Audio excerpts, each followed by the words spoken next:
Hello, happy birthday! If your birthday is from November 28th through December 4th, this reading is for you. Happy birthday, happy birthday, happy birthday. Already pre-shuffled the cards. We're using my Disney cards today that Lisa just sent me, my best buddy in the whole wide world.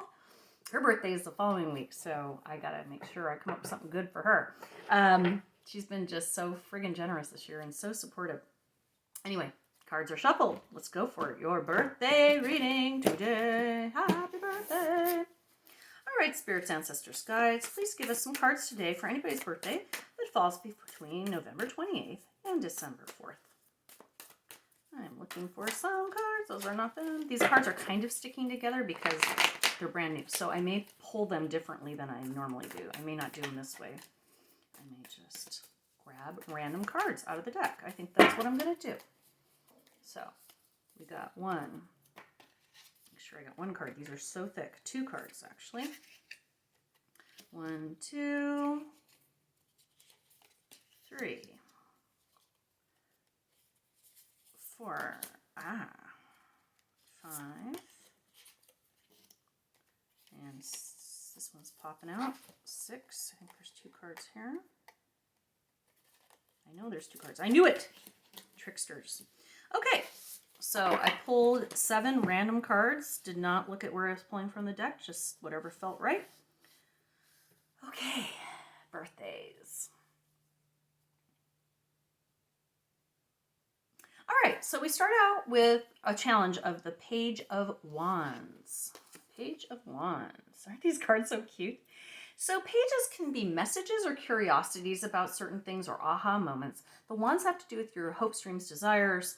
And so when I see this in the beginning of the deck as your challenge position, I feel like there's something that you love, that you have a talent in naturally, that naturally draws your attention that you aren't sure about. Like you kind of want to, you're thinking about branching out this year and maybe doing more of that, revisiting that particular thing that you love, or even monetizing it. And this has come up before in other readings. I just think it's just the climate right now of the universe, especially in our country, with all the changes in work and what's happening.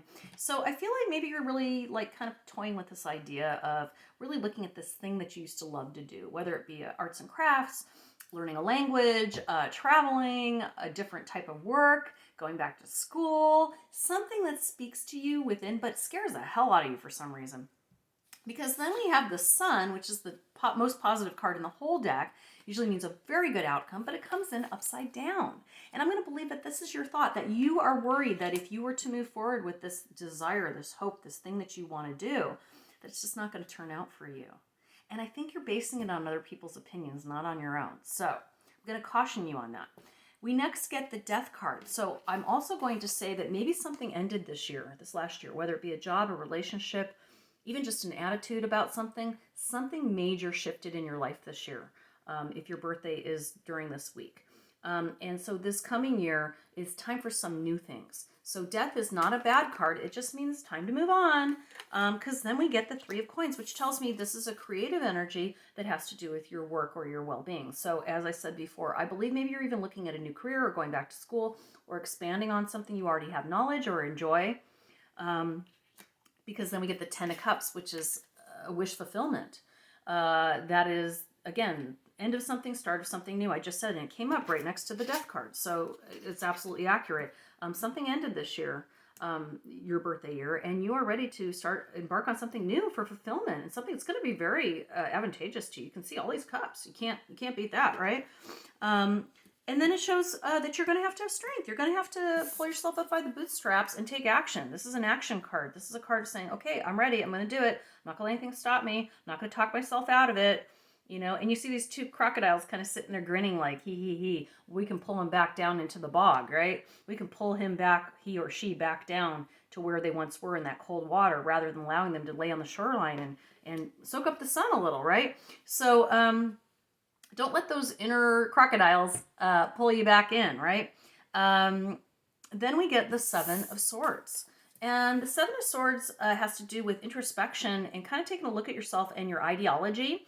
In this card, we see a document, and then we see the silver or the glass slipper of Cinderella. She left something behind, right? but it's going to lead to bigger things. So think about in life, when sometimes things look like a negative or a tragedy, they turn out really well in the end. When you think of Cinderella and her leaving that slipper behind and thinking that she'll never see the prince again and that that's the end of it, it actually started something, right?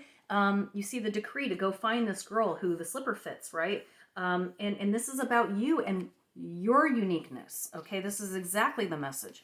You are so unique, everything about you. And you've heard me say this before. I've lectured you on this before. So I feel like this is your special sauce. You have a special sauce, and only you have the recipe. And in order for that success that I'm talking about and those things that you're desiring, you're interested in, you got to have that strength of character, but you also have to know that because of your uniqueness, that one success, that one desire you have is unique to you. So the more specific you are about what you visualize for your future, the more specific, the more likely it's going to come to you. Because guess what? The universe is going to match. Think about when you play matching games with cards. You pick this card and this card. It has to be that exact card to match when you're playing Mahjong or any of those games, right?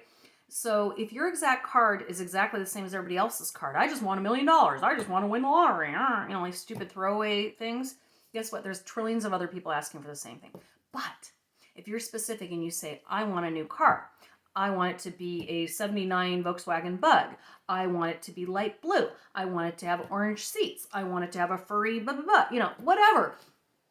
How many other people want that same thing? Probably not too many. So if you understand law of attraction, you will understand that when you make your desires, hopes, and dreams specific to your desires, hopes, and dreams, not what everybody else tells you, not what you think everybody wants you to have, what you know you want. Wow. Wait till you start manifesting that. It's going to blow your mind. I don't know how this happened. This is the same card that just came up at the bottom of the deck for somebody else. And I did shuffle these cards and cut them and everything, but it still comes up as the last card, same position. Possibilities. What are you going to weave for your manifestation? What are you going to weave? What fabric are you going to weave to make those clothes for your future? I love that. I love that metaphor. So yeah, what are you going to do? Next, I'm going to go ahead and pull, see if there's any wish messages for you here or advice from Spirit. As you see, I'm just pulling random. I'm going to pull 3 of these cards for your birthday. Happy birthday, happy birthday. Ooh, good. These are cards I haven't yet to see or haven't really dealt with. None of these. These are all new to me. Okay, great. So, first of all, we talked about freedom. And I mentioned to you this freedom of thinking whatever you want, doing whatever you want. Don't let anybody stop you. That's a pretty obvious card there. Then we get, this is interesting, protection, which is something we often forget. When we are opening ourselves to the universe and inviting in all this positive energy and so forth, we also need to protect ourselves from negativity. And that's not just negative energy, that's negative people. So if you have a goal that you're looking towards, like right now I have something I'm working on that's big, I mean huge, like mind-blowing huge. I don't really share it with people. And I used to be that person. The minute I got good news or I'm excited about something, I'm blasting it out to everybody. But the problem with this, and this is a good lesson I have learned, there are a lot of people that will appear to be supportive of you or even think that they're supportive of you. They think that they're supportive of you, but there's always that negative sort of thing. So for example, I have some family members that have certain beliefs about who I am who don't believe that I can take care of myself. So when I say, oh, I've got this amazing idea and it's going to be great, they're like, oh, great, here we go again. She's going to do this thing and she's going to be excited about it for a while and then she's just going to dump it. Do you see what I'm saying? It's better to have the energy of people you know are supportive coming to you that are going to uplift and send you that positive energy than people that are in the back of their mind going, yeah, whatever. She's kind of a goofball. She says this all the time, whatever. So only share with people you know are 100% in your corner if you must. And that's my new thing I've been doing in the last year. And boy, has it been working wonders in how things manifest for me. Lastly, we've got patience. And that can apply to a lot of things. First of all, those people that you feel aren't supportive, be patient. They will be once they start seeing you shine. Really be who you are, right? And they're going to see you in a different light because guess what? You see yourself in a different light. You're starting to realize your abilities, your values, your worth. But also patience has to do with patience with yourself. There is no timeline to success. You could be 100 years old and still win the lottery. You could be 80 years old and still run your first marathon. You can be 51 years old and start your first psychic channel. You can do anything you want when you want. The only thing stopping you is your beliefs and your beliefs about the world around you. So quit it. Erase it. Start over. Whatever you want. Do it. Happy birthday. I love you all. Have a great day. Mwah! And if you still want a private birthday reading, just contact me directly, and I am happy to do so. I never charge for these things.